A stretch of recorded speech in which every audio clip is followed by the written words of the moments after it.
So next I want to talk about what we found in terms of African American ancestry. We looked at African Americans originating from 4 regions in the US: Chicago, Pittsburgh, Baltimore, and North Carolina.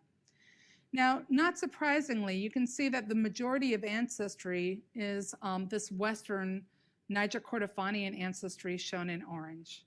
The other major component of their ancestry, which is summarized here, is European ancestry, which ranges from about 0 to greater than 50%.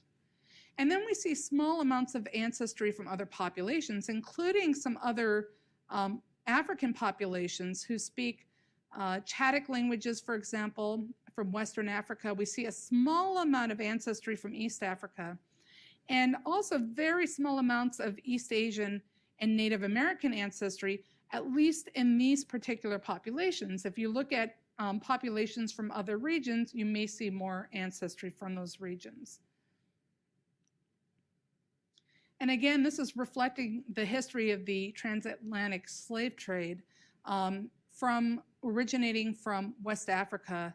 And actually a very large source of the slave trade was from Angola. And we currently know very little about genetic variation in that region.